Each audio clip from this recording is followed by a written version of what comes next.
Elite was way ahead of its time when it was first created on a BBC Micro. Even now, it still stands as an exhilarating ride and a classic piece of software that no one should be without.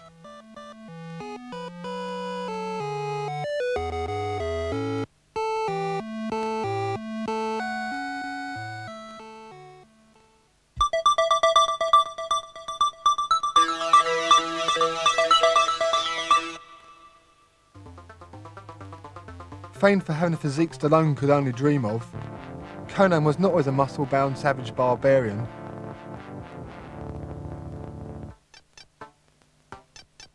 Once he was a lowly muscle-bound blacksmith, until his wife was murdered by a religious sect. You control Robert Howard's hero in his quest for revenge. The game is played in the mythical land of Chimera, where Conan must travel in his hunt for the leader of the sect. The game revolves around icons on the right of the screen that have different effects depending on where you are. Here they give status reports, as well as controlling movement around the landscape.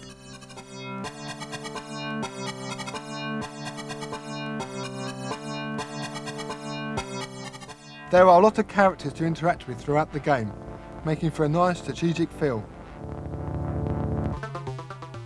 The combat sequences let this game down, and unresponsive controls with limited moves make these sections hard to play. Apart from this, it could have been an incredible product. And here's the next tip for Chuck Rock. Press escape on the title page and then enter Estrano. Chuck will now be able to fly. Here you go, Lucy. This month's cover mounts. Get it right this time, huh? I'm not Lucy. Ah. Why not? Well, she's on holiday. So who are you? I'm Rachel.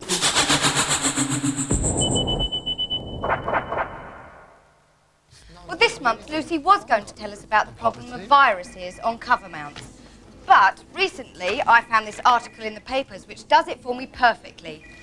It says that the floppy disk given away with the December issue of Amiga User International was infected with a virus called Saddam, deadly enough to wipe out a computer's entire memory.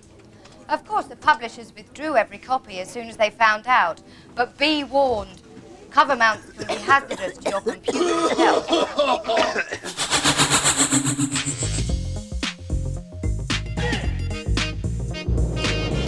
The best thing about CU Amiga is that it really tells you everything you need to know about your machine. The next best thing is you can read it anywhere. CU Amiga from Emap Images.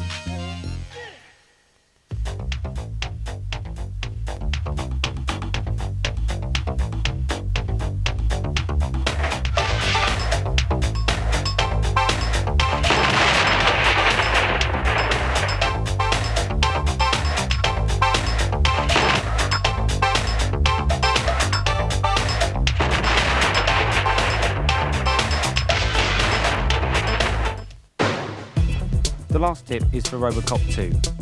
Enter serial interface on the title screen to be able to refill your energy when necessary.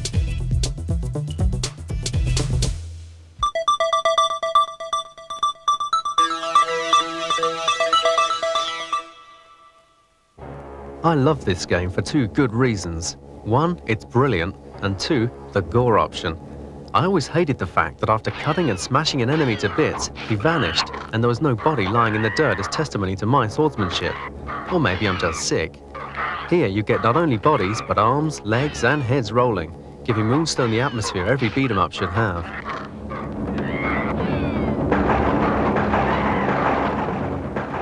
That's not all though, there's an adventure here too. And what an adventure. Right, down to serious reviewing. The land in which you search for the stone has 4 vast areas inhabited by a whole host of weird creatures out for your blood. And I mean blood.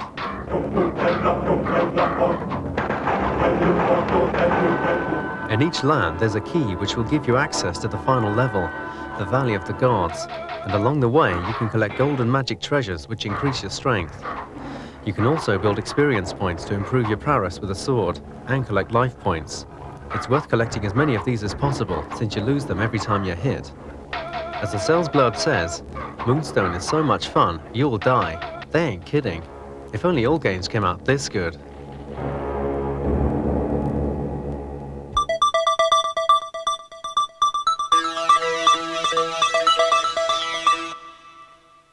.4D Sports Boxing is an attempt at simulating not just the fights, but the whole sport. You can create and save 10 of your own boxers. You say how tall, how heavy and how strong they are, then train them up and get them in the ring to see how well you've done. The controls are quite complicated, but give you every move you could possibly need. The simulation can be controlled with a joystick, mouse or keyboard. Thanks to the three-dimensional aspect of the game, you can duck, dive and weave. You can watch the fights from 9 camera angles and watch the best moments again and again with the action replay facility. However, 4D boxing falls down on its playability. Although the blows have a nice feel to them, the reaction to the controls is incredibly slow. If you're looking for a boxing game that has the feel of a fight, then look elsewhere. But if you're after something with an understanding of the whole sport, then you could do worse than this one.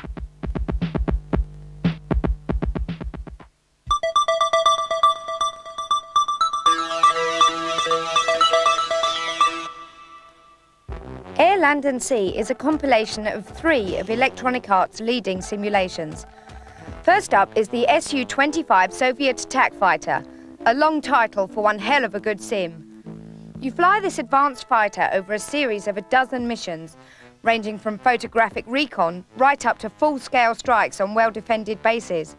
What makes it so spectacular is the super-fast polygon engine churning out some of the smoothest curved vectors yet seen. The design is